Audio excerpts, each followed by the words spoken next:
Hey there, Happy New Year, and today's episode is going to be a fun little collection of predictions for 2025, and if you want to hang out to the end, I'm going to give a review of 2024 and what all was involved from my end of things, and let's set us up for a great new year. Let's hop into it. Let's go.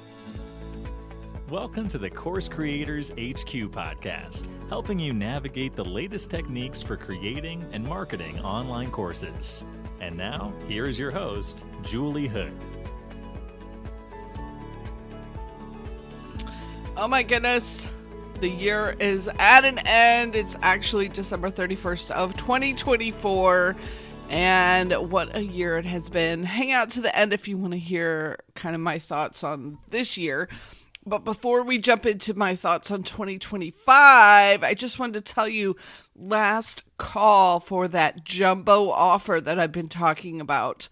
It is both my Course Profits Accelerator coaching program for 6 months. We get to work together, plus the 24-hour course creator program. And guess what? You can get started for only $177.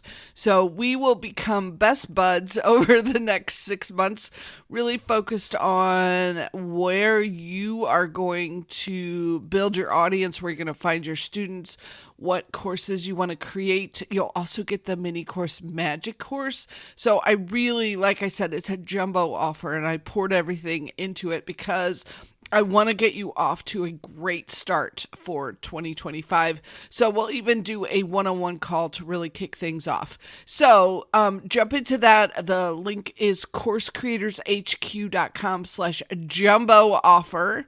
And now let's talk about 2025. Where do we think things are going?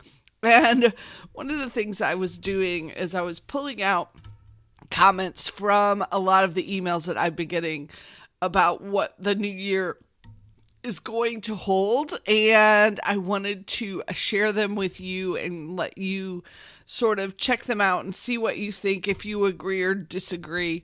And let me just kick off with one from one of my good friends, Jana O Media. Jana said that we don't need more content. Your students and clients need better content. So I thought that was a really good one. They're not out looking for more content, more information. They need better content. So what can you do to make sure that you are giving out the best content possible in the year ahead? And then another friend of mine, Adam Shively, he's a podcast coach, and he actually jumped in on doing no video for 2025. And this one kind of jumped out at me because I'm not a huge fan of video. I do it, but I don't like it. And so when he said he was going to do no video, I was like, I wonder what I think about that. And part of it is because he's a podcast coach. He wants to show people that you do not have to be a video podcast, which also makes me happy because while I'm on YouTube, come listen over there if you like. It's just the audio version over on YouTube right now. Maybe that'll change at some point, but I remember last year I really wanted to jump into video, and I just don't have the bandwidth for it. So I don't know where that's going to land, but I will contrast this with my friend Lou Bortone, who is an incredible video expert. He is so talented at helping people improve their video experiences and make it easier for them. And he is obviously going all in on video and jumping at all the new opportunities. So, if I mention both of them, surely one of those predictions will be correct, right? The other thing that I thought was an interesting observation is that LinkedIn is now jumping on the video bandwagon, which also makes me a little sad. It'll be interesting to see where that lands, because one of the issues for me, well, there's two issues that sort of come up. One is that video is time consuming to consume. So you have to sit through the video. Even if you turn it up to double speed, it's a time consuming, especially if you're someone who can speed through written text pretty quickly. It feels like it takes a lot more time. And then I also saw a comment by Pat Flynn once where he was talking about shorts and reels and how they're like giving people a snack, but it doesn't give them what they really need. Like they need a full nutritious meal. And so he was concerned about where that was heading people when they're just getting these little dibs and dabs from you. Is it really pulling them into what they need to get from you? So we'll see. I don't know where this one's going to land long term. I will be curious to come back next year and see where the land of video went for the new year. Okay, and then another one that I thought was really just made me pause and think. I was listening to a homily by Father Mike, who's one of the most popular priests on YouTube. And one of the things he said is, that question that kids get when they're young about what do you want to be when you grow up? And how for many, many, many years it was always, doctor and nurse and astronaut and firefighter. Well, now kids are saying they want to be famous. And that one just made me really pause. I'm like, wow, what are we doing to our children if their ambition is to be famous? But it also sort of applies when you're thinking about your course business. Is your goal to be famous, to be well known, to have a platform, or is your goal something else? And I would say, like for me, I don't really care about being famous. I just want to be known for helping people with their courses and their online businesses. So if there's a way to do that, I don't need to be famous, but I do want to have lots of people know about it so that I can reach and help more people. So just kind of an interesting thought to mull over and think about where you are on the scope of, do I want to be famous or not? And how famous do I want to be? And okay, my next prediction is about AI. And, the tech just keeps getting better and better. And sort of related to that is users are getting better and better at spotting when somebody's using AI. And so I'm very, very intrigued to see where this is going to land. And I think part of what's coming out of this is folks are wanting even more authenticity. They want to work with you directly. They want to have interactions that are not just AI driven, but boy, can it save you some time. I was working on a client's social media this morning, and we were trying to figure out what kind of messaging she should use. And boy, it cranked out 10 really good social media posts in about 10 seconds. So whenever you can use technology that way, I think you've got to jump on it and then make it your own. So it'll be really intriguing to see where this falls out and what kind of new things happen in the year ahead. And then as far as courses, one of the things that came up for me, and this is my own opinion, but I think mini courses will continue to thrive as we're getting more and more focused on shorter, simpler, easier, fast food content. I think our users are looking for those ways that they can jump in easily and get started. And so because of that, I'm going to be doing the mini course magic workshop live some more in 2025. So keep your eye out for those. And then this one just came in this morning. And so it was one of those that kind of smacked me upside the head when I was reading it. I was like, oh, I've got to share this. So shout out to John Nemo, who sent this in his email today. And he was talking about an author. Her name is Brianna Weist, I think is the way you say it. And so listen to this quote from her book, The Mountain Is You, which is about self-sabotage. She said, "We are not held back in life because we are incapable of making change. We are held back because we don't feel like making change, and so we don't."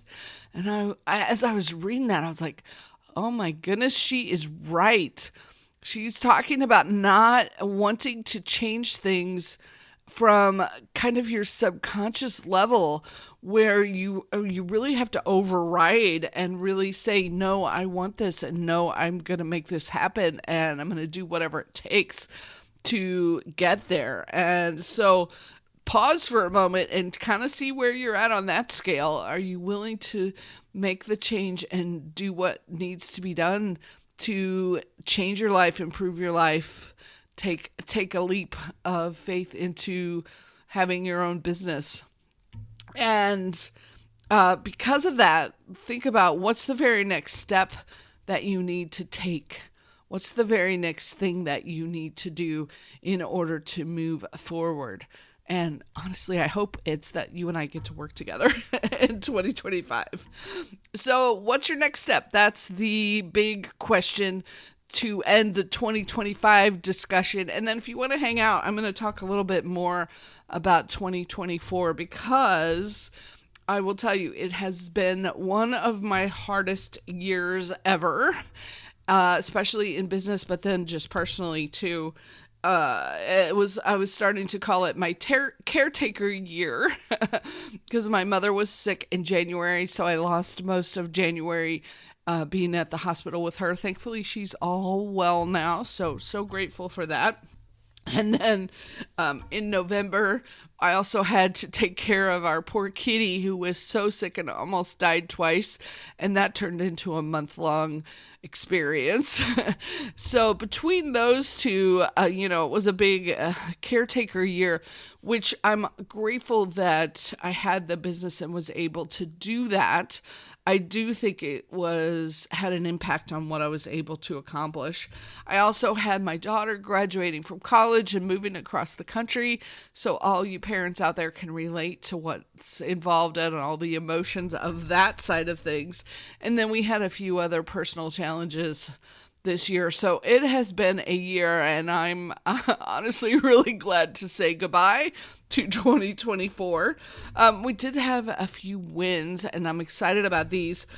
Mini Course Magic was my new course that we kicked off that has been super helpful to get folks going on their mini courses. And then I also, at the end of the year, did the Ultimate Quiz Creator, which I think is a really fantastic way to find new leads. So both of those got created. So that was exciting. Then I also got 2 more really exciting one-on-one clients. So I'm having a blast working with them. Plus my regular online course accelerator folks who are joining me every week. So I just have some incredible people around me that I'm getting to work with. So I'm so grateful for that. Plus, I have to say, I'm very grateful for you for listening to this podcast. It is going strong. This is episode 224, which is just amazing to me. And it only keeps going because you are there and you are listening, and I hear from you sometimes where you guys are talking about what you like and what you enjoyed. So thank you so much for sharing that, and thanks for being a listener. So my plans, if you're curious, for 2025, keep the podcast going. We'll see what that looks like if it stays at weekly, but definitely still keep the podcast going.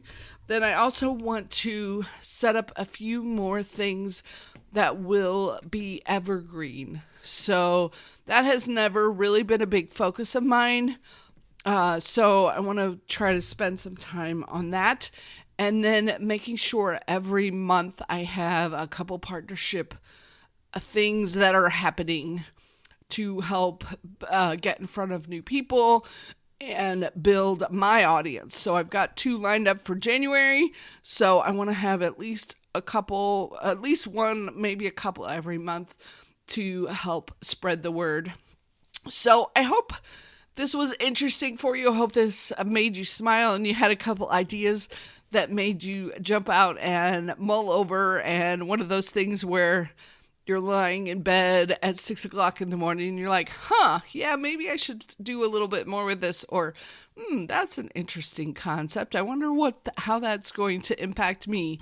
So thanks so much for this entire year. And some of you I know have been around since the very beginning. So thank you for the many years of support and listening and following and purchasing and jumping in. I love getting to work with you and help you build your expertise. It's one of my favorite activities.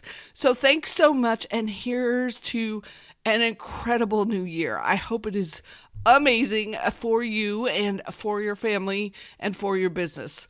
Take care. Have a wonderful New Year's. Stay safe and celebrate. And we will catch you on the other end in 2025. Talk to you soon.